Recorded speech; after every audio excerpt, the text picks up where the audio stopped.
Hi everyone, it's Abby from the Center for Career Development. I'm here today to talk with you about presence on video calls. We're going to cover how to communicate confidently and how to exude professional presence.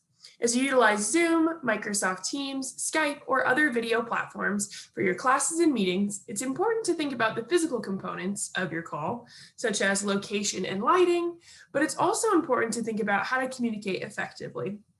Knowing when to mute and unmute yourself, knowing how to use the chat feature appropriately, and even knowing where to look while you're presenting or while you're sharing an idea. There will be 3 videos within this module. First, let's cover some of the physical components you should think about on a video call. Let's discuss whether or not your video should be on or off. I don't know about you, but I find it much more difficult to listen and pay attention when the person speaking has their camera turned off.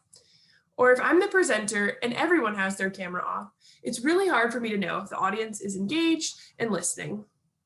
Turning your camera off could be due to several factors: internet connectivity issues, the device you're using, your location, and many other factors.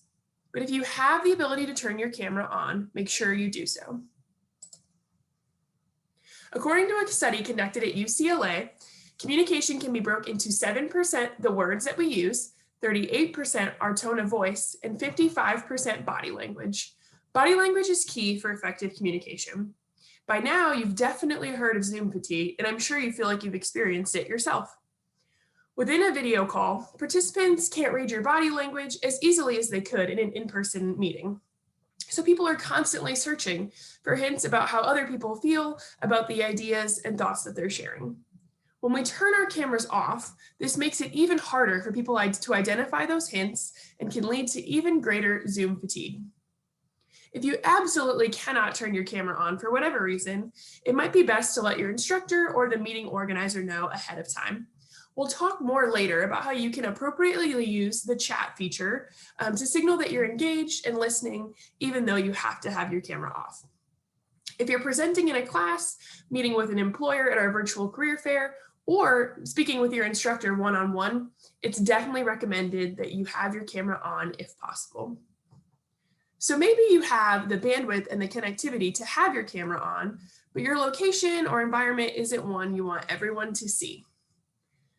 The best option for a video call is to find a space that is clean and professional. You want to make sure the background behind you isn't distracting in any other way to the participants on the call. For example, let's say that I take my video call here.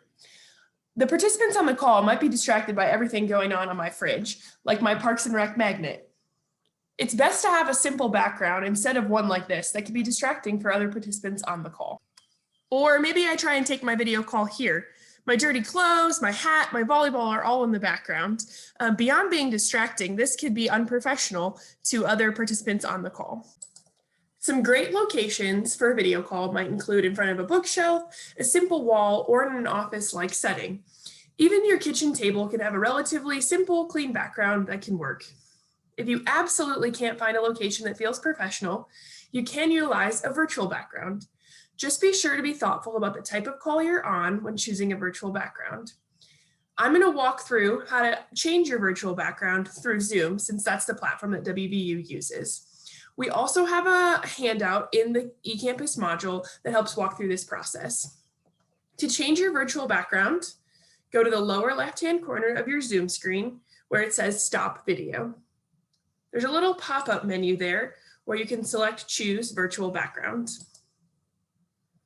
From here, there are some already preloaded virtual backgrounds that Zoom has, such as this one or this one. But you can also do some WVU themed virtual backgrounds too. We'll insert the link to that in this video. Here are some of my personal favorites. This one or this one.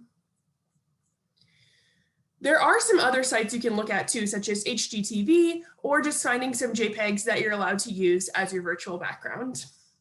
Sometimes people select funny or themed virtual backgrounds, maybe something like this. These can definitely add some fun to a meeting if it's a casual meeting and the background isn't inappropriate in any way. If you're ever trying to consider if a funny virtual background is appropriate,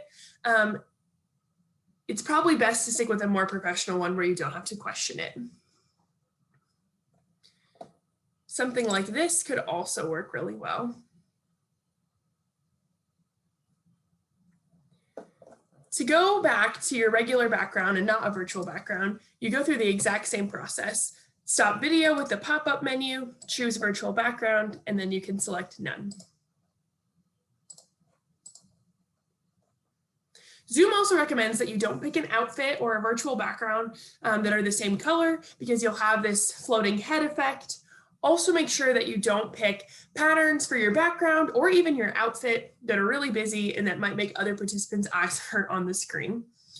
At this time, you can go back into eCampus where there's a handout to help you navigate changing your virtual background, and you can move on to video 2.